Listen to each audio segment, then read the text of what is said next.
Hi రా. ఈ మధ్యనే ఆనంద్ రాటి కంపెనీ ఐపీఓలోకి వచ్చింది కదా. వాళ్ళు నెల రోజుల్లోనే 20% రిటర్న్స్ ఇచ్చారు.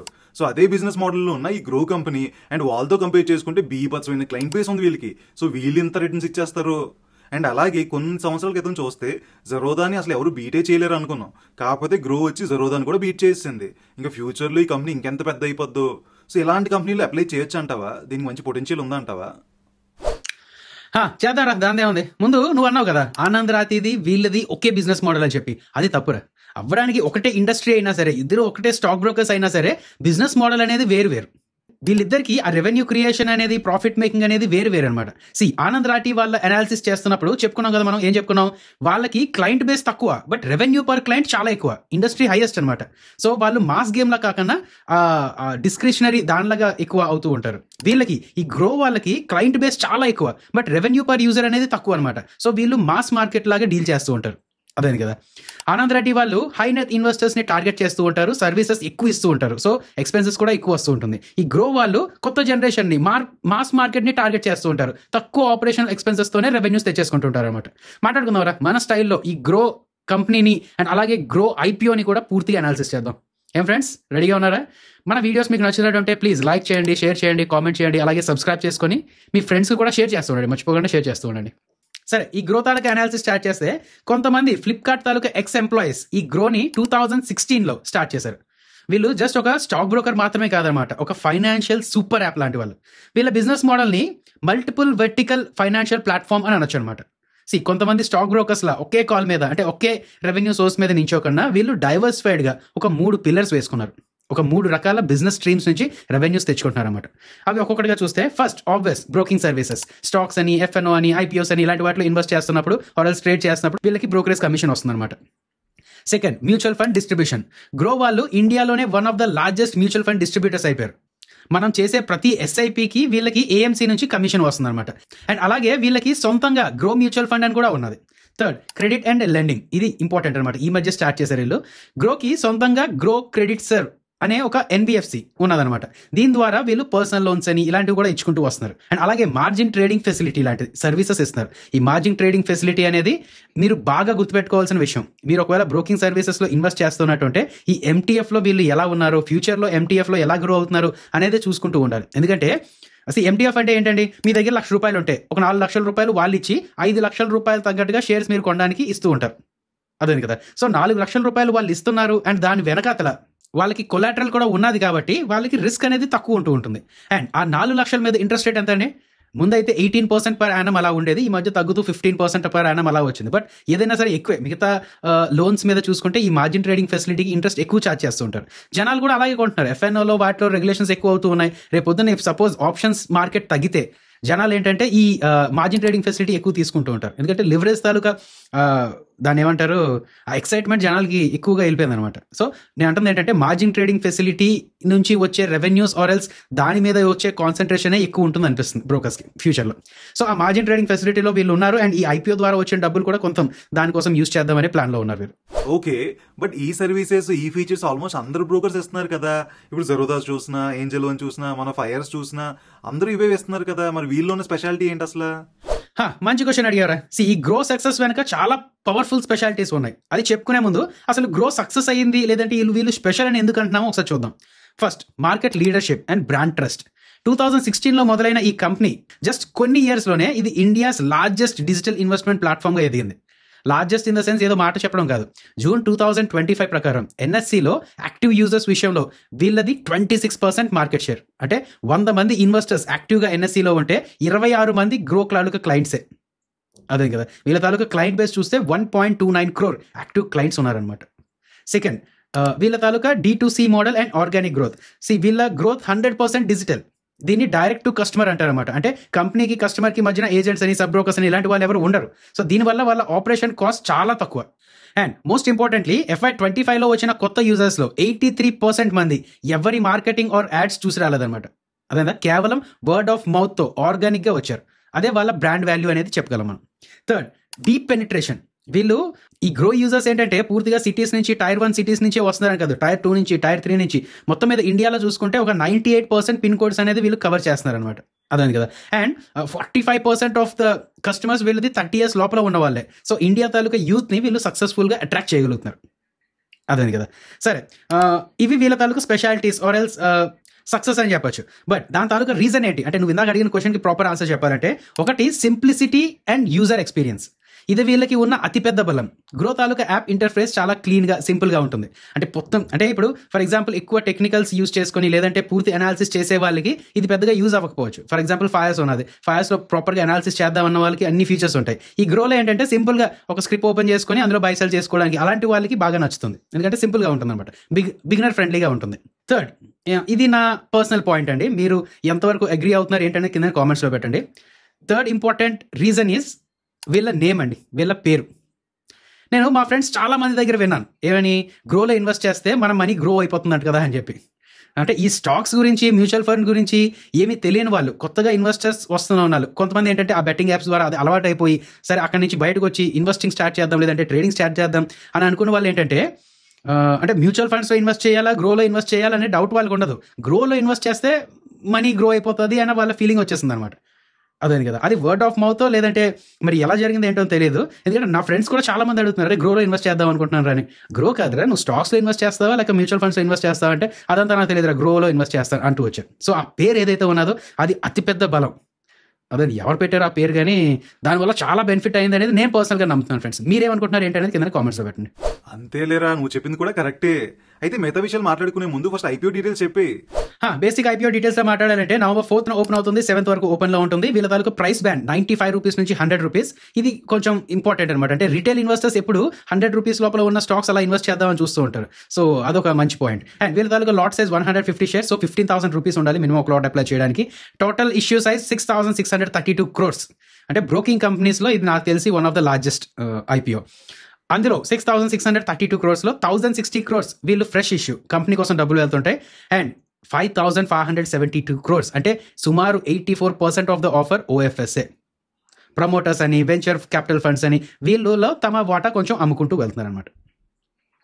సరే, మిగతా 16% ఏదైతే ఉన్నదో అది ఫ్రెష్ ఇష్యూ కదా. సో అందులో ఏంటంటే ఆ 1,060 crores లో వీళ్ళ బ్రాండ్ బిల్డింగ్ కోసం అంటే అడ్వర్టైజ్మెంట్స్ వీటి కోసం 225 crores యూస్ చేస్తున్నారు. క్లౌడ్ ఇన్ఫ్రాస్ట్రక్చర్ కోసం 152 crores యూస్ చేస్తారంట. అండ్ వీళ్ళ తాలూకు ఎంటీఎఫ్ బిజినెస్ ఇందాక మనం మాట్లాడుకున్నాం కదా, దానికోసం సమ్ 205 crores అలాగా, అంటే ఎన్బిఎఫ్సికి 205 crores అండ్ ఎంటీఎఫ్ బిజినెస్కి 167 crores అలా యూస్ చేస్తారంట. అండ్ రిటైల్ తాలూకు కోటా 10% మాత్రమే, క్యూఐబీస్కి 75%, ఎన్ఐఎస్కి 15% కోటా ఇచ్చారు. ఏంటి, వీళ్ళ ఐపీఓలో కూడా ఎక్కువ పాటు ఓఎఫ్ఎస్ దేనా? ఏమైపోయింది అసలు ఈ సమాజానికి? అందరూ ఓఎఫ్ఎస్ అంటున్నారు. పోనీలే కానీ అసలు వీళ్ళ ఫైనాన్షియల్స్ ఎలా ఉన్నాయి? వీళ్ళ ఫైనాన్షియల్స్ లో మాట్లాడితే FY24 లో లాసెస్ చూపించారు, ఒక 805 crores లాస్ చూపించారు. బట్ FY23 లో 457 crores ప్రాఫిట్ చూపించారు. అండ్ ప్రాఫిట్ మార్జిన్ లా మాట్లాడాలి అంటే ఒక 40% అలా ఆన్ అండ్ యావరేజ్ గా మెయింటైన్ చేస్తున్నారు వీళ్ళు, నెట్ ప్రాఫిట్ మార్జిన్. అదే కదా. అండ్ అది పక్కన పెట్టి మిగతా అలా చూస్తే రెవెన్యూ గ్రోత్ లా చెప్పాలి అంటే FY23తో పోలిస్తే FY25కి ఒక 3 times రెవెన్యూ గ్రోత్ వచ్చింది. అండ్ అసెట్ ప్రాఫిట్ మార్జిన్ లో చెప్పాలంటే 40 నుంచి 46% అలా ఉంటుంది. ఎబిటా మార్జిన్ లో చెప్పాలి అంటే 60% అలా మెయింటైన్ చేస్తున్నారు అనమాట. మీకు గుర్తుపెట్టుకోవాల్సింది ఏంటంటే మిగతా కంపెనీస్ లైక్ డిస్కౌంట్ బ్రోకర్స్ ఎవరైతే ఉన్నారో వాళ్ళందరి తాలూకు మార్జిన్స్ ఇలాగే ఉంటూ ఉంటాయి. అండ్ ఇంకొకటి రేషియోస్ పరంగా మాట్లాడాలంటే RONW 37.57% అలా ఉన్నదన్నమాట. అంటే return on equity type. Now debt to ఈక్విటీలా మాట్లాడాలంటే డెట్ ఎక్కువ లేదని అంటున్నారు అనమాట. ఏంజల్ 1 వాళ్ళది 0.77 times అండ్ మోతిలాల్ ఒస్వాల్ వాళ్ళది 1.38 times, నువామా వాళ్ళది అయితే 2 times అనమాట. ROE చెప్పాం కదా, వీళ్ళది 37%, మిగతా వాళ్ళతో పోల్చుకుంటే చాలా ఎక్కువ ఉన్నది. ఓకే, బాగుంది. కాకపోతే FY24లో అంత లాస్ ఎలాగొచ్చింది వీళ్ళకి? అండ్ అలాగే FY25లో సెబీ చాలా రూల్స్ వచ్చాయి కదా, దానివల్ల అందరు స్టాక్ బ్రోకర్స్ కి కొంచెం ప్రాఫిట్స్ తగ్గాయి కదా, మళ్ళీ వీళ్ళకి ఏంటి అంత ప్రాఫిట్స్ పెరిగిపోయి? అసలు ఈ 2 points లో ఉన్న ఫ్యాక్ట్స్ ఏంటో చెప్పారా, ఎక్స్ప్లెయిన్ చేశారా? కరెక్టే రా. సోషల్ మీడియాలో అయితే ఈ గ్రో వాళ్ళకి FY24లో ఫుల్ లాస్ అని, FY25లో ముందు మీద 3 times ప్రాఫిట్ చేసుకున్నారని చాలా హెడ్లైన్స్ ఉన్నాయి. ఒకసారి దాని గురించి డిస్కస్ చేసుకుందాం, ఫ్యాక్ట్స్ ఏంటనేది చూద్దాం. ఫస్ట్ FY24 తాలూకా లాస్ గురించి చెప్పాలంటే హెడ్లైన్ ప్రకారం చూసుకుంటే ఎవరైనా మనం నంబర్స్ ప్రకారం చూసుకున్న 805 crores నష్టం చూపిస్తున్నారు వీళ్ళు. బట్ ఇది నార్మల్గా భయపడాల్సిన విషయం కాదనమాట. అయ్యో లాస్ట్ ఇయర్ పెద్ద లాస్ వచ్చిందా అని అనుకుంటూ ఉంటాం, కానీ ఈ లాస్ వాళ్ళ day to day business operations నుంచి వచ్చింది కాదు. ఆ ఇయర్లో 2 one-time ఈవెంట్స్ జరిగాయి. అదే కదా, అంటే 1-time ఎక్స్పెన్సెస్ అనుకుందాం. అదేంటంటే ఒకటి 1,340 crores డిఫర్డ్ ట్యాక్స్. గ్రో వాళ్ళు ఏంటంటే ముందు US లో రిజిస్టర్ అయిన కంపెనీ అనమాట. FY24లో వాళ్ళు కంప్లీట్గా వాళ్ళ లీగల్ స్ట్రక్చర్ని US నుంచి ఇండియాకి షిఫ్ట్ చేశారు. డొమైసైల్ షిఫ్ట్ అంటారు అనమాట. ఈ ప్రాసెస్లో గవర్నమెంట్కి ఒక్కసారిగా కట్టాల్సిన ట్యాక్స్ అమౌంట్ అది వచ్చింది 1340 crores. 2 ESOP కాస్ట్ 885 crores అంటున్నారు. ఆ ఇయర్లో ఏంటంటే కంపెనీ వాళ్ళ టాప్ మేనేజ్మెంట్ అండ్ కీ ఎంప్లాయీస్కి పర్ఫార్మెన్స్ బేస్డ్ ఇన్సెంటివ్స్ ESOPs ఇచ్చింది. ఈ పెద్ద అమౌంట్ని కూడా P&L స్టేట్మెంట్లో ఖర్చులా చూపించేశారు, ఎక్స్పెన్స్లా చూపించేశారు. అదేని కదా. సో ఇది కూడా వన్ టైం కాస్టే. సో ఫ్యాక్ట్కి అదే అలా చెప్పాలి అంటే ఇప్పుడు ఈ రెండు one time of expenses 1340 crores plus 885 crores మనం పక్కన పెడితే FY24లో కూడా వీళ్ళు యాక్చువల్గా అంటే ఆపరేటింగ్ ప్రాఫిట్లా ఒక 1400 crores ప్రాఫిట్ చేసుకున్నారు అని చెప్పొచ్చు. గుర్తుపెట్టుకోండి. నా స్టెప్ నెంబర్ 2, FY25లో 3 times ప్రాఫిట్స్ అది వచ్చింది అన్నారు కదా. హెడ్లైన్ ప్రకారం చూసుకుంటే 1824 crore ప్రాఫిట్ చూపించింది. ఓకే, బట్ ఇందులో ఏంటంటే 106 crores ఒక వన్ టైం ఈవెంట్లో జరిగింది. లాస్ట్ ఇయర్ FY24లో ESOPs చూపించారు కదా, అందులో కొంత అమౌంట్ని క్యాన్సిల్ చేసేసారు. అంటే ESOPs ఇవ్వటం లేదని చెప్పి క్యాన్సిల్ చేసి రివర్స్ చేశారు అనమాట. ఆ ఎక్స్పెన్సెస్ని రివర్స్ చేశారు. సో దానివల్ల ఏంటంటే ఆ ఇన్కమ్ యాడ్ అయ్యింది వీళ్ళకి. సో ఆ ఇన్కమ్ని కూడా తీసేస్తే FY24లో వీళ్ళ ప్రాఫిట్ అడ్జస్టెడ్ ప్రాఫిట్ ఎంత 1700 crores అనమాట. సో మనం ఇందాక చేసిన దాన్ని బట్టి ఫైనల్ క్యాల్కులేషన్ అండ్ కన్క్లూజన్లో చెప్పాలంటే FY24 తాలూకా అడ్జస్టెడ్ ప్రాఫిట్ 1400 crores, FY25 తాలూకా అడ్జస్టెడ్ ప్రాఫిట్ 1700 crores. సో దీని ప్రకారం చూసుకుంటే FY25లో మరీ 3 times 300% అలా కాదు, ఒక 20-22% అలాగా ప్రాఫిట్స్ చేసుకున్నట్టు, అంటే గ్రోత్ వచ్చినట్టు అనమాట. ఏం ఫ్రెండ్స్, నచ్చిందా లేదా ఈ ఫ్యాక్ట్స్ అనాలిసిస్ ఏదైతే ఉన్నదో ఇది మీకు అర్థమైందా లేదా, నచ్చిందా, ఇలాంటివి చేసుకుందామా లేదా అనేది కింద కామెంట్స్లో పెట్టండి. ఎందుకు నచ్చదురా నువ్వు ఇంత వివరంగా చెప్పిన తర్వాత కూడా. ఫ్రెండ్స్, మీకు కూడా వీడియో నచ్చినట్టయితే ఫాస్ట్గా సబ్స్క్రైబ్ చేసుకుని ఆ లైక్ ఒకటి, ఆ కామెంట్ ఒకటి చేసేయండి. మీరు ఎక్కువ లైక్లు ఎక్కువ కామెంట్లు చేస్తుంటే మేము కూడా మంచి మంచి వీడియోస్ ఇస్తూ ఉంటాం. సో టాపిక్ వస్తే, వీళ్ళు బిజినెస్ అయితే బాగుందిరా, కాకపోతే స్టాక్ పరిస్థితి ఏంటి అంటే వాల్యుయేషన్స్ బాగానే ఉన్నాయా లేదా ఎక్కువ వాల్యుయేషన్తో వచ్చేస్తున్నారు వీళ్ళు? ఆ వాల్యుయేషన్స్ అవి ఇందా మాట్లాడుకున్నాం కదా మనం. గ్రో వాళ్ళ PE రేషియో 34 times లో వస్తున్నారు. ఏంజల్ అనేది ఒక 20 times, అలాగే మోతిలాల్ వాళ్ళది కూడా ఒక 22 times అలా ఉన్నారు. వాల్యుయేషన్ ప్రకారం చూసుకుంటే గ్రో ఏంజల్ 1 కన్నా ఆల్మోస్ట్ ఎక్కువ వాల్యుయేషన్ అనమాట, 30-50% అలా ఎక్కువ వాల్యుయేషన్తో వస్తున్నారు. సో ఇది ఎక్స్పెన్సివ్లా కనిపిస్తుంది.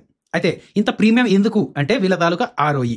మిగతా వాళ్ళది 20% అని 22% అని అలా ఉంటే వీళ్ళ ROE 38% ఉన్నదనమాట. ఆల్మోస్ట్ డబుల్లో ఉన్నట్టే కదా. సో అంత ఎక్కువ రిటర్న్స్ జనరేట్ చేస్తున్నారు కాబట్టి ఎక్కువ వాల్యుయేషన్స్లో వస్తున్నారు వీళ్ళు. ఫ్యూచర్లో కూడా అదే గ్రోత్ ఉన్నది కదా, అదే గ్రోత్ వీళ్ళు మెయింటైన్ చేసుకుంటూ వెళ్తే తప్ప సస్టైన్ అవ్వడం కొంచెం కష్టం. అండ్ అలాగే ఫ్యూచర్లో ఆ గ్రోత్ చూపించుకుంటే మేబీ ఇంకా PE రీరేటింగ్ అయ్యే ఛాన్సెస్ కూడా ఉండొచ్చు. ఓకే, సో వాల్యుయేషన్స్ ఎక్కువే ఉన్నాయి అంటావు, కాకపోతే ఫ్యూచర్లో కూడా వీళ్ళు ఎలాగే గ్రో అవుతూ ఉంటే వాల్యుయేషన్ సస్టైన్ అవుతాయి అంటావు. అయితే బాగుంది. అయితే ఇప్పుడు మనం ఎప్పుడు స్వాట్ అనాలిసిస్ చేస్తూ ఉంటాం కదా, అయితే కొత్తగా ఈసారి అసలు ఈ గ్రో కంపెనీ ఇంకా ఫ్యూచర్లో ఇంకా గ్రో అయ్యే ఛాన్సెస్ ఉన్నాయా లేదా గ్రో అవ్వదా, ఈ రెండింటి గురించి పాయింట్స్ ఏమైనా ఉంటే చెప్పారా? మంచి క్వశ్చన్ అడిగారా. నువ్వు అన్నదాన్ని ఫైనాన్స్ భాషలో చెప్పాలి అంటే growth levers versus red flags అని అంటారనమాట. గ్రోత్ లివర్స్ లా, అదే గ్రోత్ ఇంజన్స్ లా మాట్లాడితే 1 లెండింగ్ మెషిన్, MTF అని, పర్సనల్ లోన్స్ అని. ఇదేంటంటే ఒక 8 times అలా పెరిగి 1000 crores తాలూకా పోర్ట్ఫోలియో దాటింది. AUM 1000 crores దాటింది అనమాట. అదే కదా. సో సింపుల్ గా స్టాక్ బ్రోకింగ్ బిజినెస్ కాకుండా దీని మీద నుంచి కూడా ఎక్కువ రెవెన్యూస్ అవన్నీ ఫ్యూచర్లో ఎక్స్పెక్ట్ చేస్తే మంచిది అండ్ వస్తాయని అనిపిస్తుంది. 2 SIP ఫ్యాక్టరీ. చెప్తే ఆశ్చర్యపోతారు, ఇండియాలో అంటే రీసెంట్గా ఒక 100 రూపాయలు SIP చేస్తే ఒక 12 రూపాయలు గ్రో ద్వారానే వెళ్తున్నాయంట. సో వాళ్ళ AMC ఎంతలా పెరుగుతుందో ఆలోచించండి మీరు. 3.5 times పెరుగుతుంది అన్నమాట ప్రతి ఇయర్. రీసెంట్గా చూసుకున్న 3.5 times పెరుగుతుంది. అదే కదా. మ్యూచువల్ ఫండ్స్ ఇంకా ఎంత పెరుగుతూ ఉంటే వీళ్ళకి అంత AUMs పెరిగితే ఛాన్సెస్ ఉంటాయి. థర్డ్, ఇప్పటికి యాజ్ ఆఫ్ నౌ చూసుకుంటే స్టాక్ మార్కెట్లో ఒక 9.5% హౌస్ హోల్డ్స్ మాత్రమే ఇన్వెస్ట్ చేస్తూ ఉన్నాయి. US లో 62% అనమాట ఇది. సో ఇంకా ఎంత మార్కెట్ సైజ్ ఉన్నది, ఎంత స్కోప్ ఉన్నది అనేది మీరే చూసుకోండి. అదే కదా. నా రెడ్ ఫ్లాగ్స్లో మాట్లాడాలి అంటే ఒక 3 points మీద ఎక్కువ దృష్టి పెట్టాలి. Regulation, ownership and lending risk. రెగ్యులేషన్లో మాట్లాడాలంటే అందరికీ ఉండే ప్రాబ్లమే, సెబీ తాలూకా ప్రాబ్లం. FNO మార్జిన్స్ పెంచుతూ ఉన్నది. సో దానివల్ల వీళ్ళ తాలూకా యాక్టివ్ ట్రేడర్స్ తగ్గారు. ఫ్యూచర్లో ఇంకా స్ట్రిక్ట్ రూల్స్ అనేది వస్తూ ఉంటే వీళ్ళ తాలూకా బిజినెస్ ఇంకా తగ్గే ఛాన్సెస్ ఉన్నాయి. సెబీఏ కాకుండా RBI అని, IRDA, ఎందుకంటే వీళ్ళు NBFCలో ఇన్సూరెన్స్ వీటిలో కూడా ఉన్నారు కాబట్టి మల్టిపుల్ రెగ్యులేటర్స్ అండర్లో వస్తుంటారు. వీళ్ళు కాంప్లైన్స్ అనేది చాలా కాంప్లెక్స్ అండ్ కాస్ట్లీ కూడా అవుతుంది. Number 2, foreign ownership risk.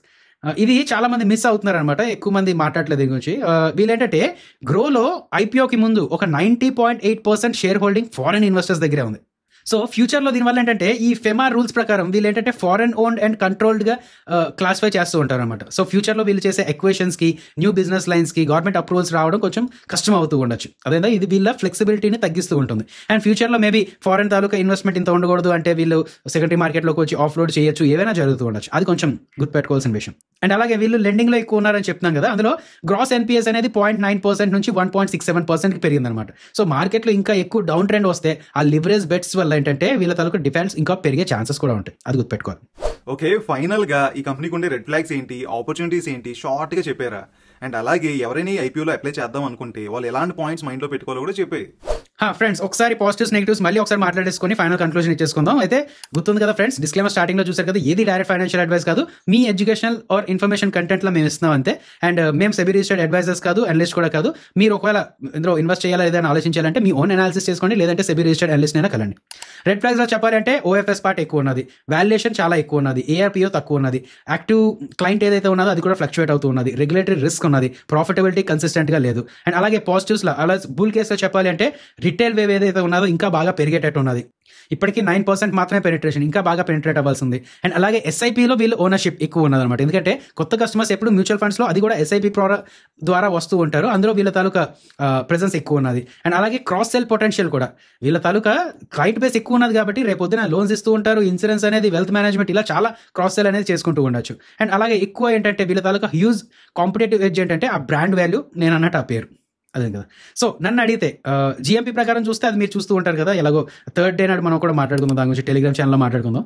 But నేను అంటుంది ఏంటంటే ఎవరైతే ఉన్నారో లాంగ్ టర్మ్ ఇన్వెస్ట్మెంట్స్ కోసం ఎవరైతే ఉన్నారో వాళ్ళకి ఈ కంపెనీ పిక్ చేయడానికి రీజన్స్ చెప్పాలంటే, ఒకటి ప్రాఫిటబిలిటీలో ఉన్నారు, అండ్ స్ట్రాంగ్ బ్రాండ్ ఉన్నది, గ్రోత్ తాలూకా రన్వే కూడా బాగానే ఉన్నది. అఫ్ కోర్స్ హై వాల్యుయేషన్స్లో వస్తున్నారనే తప్ప ఫ్యూచర్లో వీళ్ళు నిజంగా ఆ గ్రోత్ మెయింటైన్ చేయగలుగుతూ ఉంటే లాంగ్ టర్మ్గా ఈ క్యాపిటల్ స్టాక్స్లో ఇన్వెస్ట్ చేయాలనుకున్న వాళ్ళకి మంచి ఆపర్చునిటీ టైప్ అండి. బట్ షార్ట్ టర్మ్గా మాట్లాడాలంటే మాత్రం, అంటే మీకు ఒక 6 నెలల్లో డబ్బులతో పని ఉంది, ఇందులో ఇన్వెస్ట్ చేసుకుంటే లేదంటే ఐపీఓలో అప్లై చేసుకుంటే ఇది 6 నెలల్లో బాగా పెరిగిపోతుంది కదా అనుకోవడానికి లేదు. షార్ట్ టర్మ్లో ఏవైనా జరగచ్చు అనమాట. వాల్యుయేషన్స్ చాలా ఎక్కువ ఉన్నది కాబట్టి నెక్స్ట్ క్వార్టర్లో ఒక్కసారి కొంచెం డీ గ్రోత్ చూపించినా సరే వాల్యుయేషన్ డీ రేటింగ్ అయ్యే ఛాన్సెస్ ఉంటాయి, అదే కదా. సో షార్ట్ టర్మ్ ఇన్వెస్ట్మెంట్స్ కోసం అయితే ఐ స్ట్రిక్ట్లీ సే నో. లేదు లిస్టింగ్ గెయిన్స్ కోసం ఆర్ లాంగ్ టర్మ్ కోసం అనుకుంటే ఒకసారి మీరు అనాలిసిస్ చేసుకోండి, అదే. గ్రోత్ మాత్రం వీళ్ళు మెయింటైన్ చేస్తూ వెళ్ళాలి, లేదు అంటే వాల్యుయేషన్ డీ రేటింగ్ అయ్యే ఛాన్సెస్ ఉంటాయి, అది మాత్రం బాగా గుర్తుపెట్టుకోండి. ఫ్రెండ్స్, అతి త్వరలో ఇంకా చాలా పెద్ద పెద్ద కంపెనీ ఐపీఓస్ త్వరలో రాబోతున్నాయి. సో అవన్నీ కూడా మేము మిస్ అవ్వకుండా ఐపీఓ వీడియోస్ చేస్తూ ఉంటాం. అవన్నీ మీరు మిస్ అవ్వకూడదు అనుకుంటే ఫాస్ట్గా సబ్స్క్రైబ్ చేసుకోండి, అలాగే బెల్ నోటిఫికేషన్ కూడా ఆన్ చేసుకోండి. ఇంకా మీరు లైక్ కామెంట్ చేయకపోతే ఇంకేం చేస్తున్నారండి, ఫాస్ట్ చేసేయండి. అయిపోయిందా? మళ్ళీ కలుద్దామా? బాయ్ అయితే.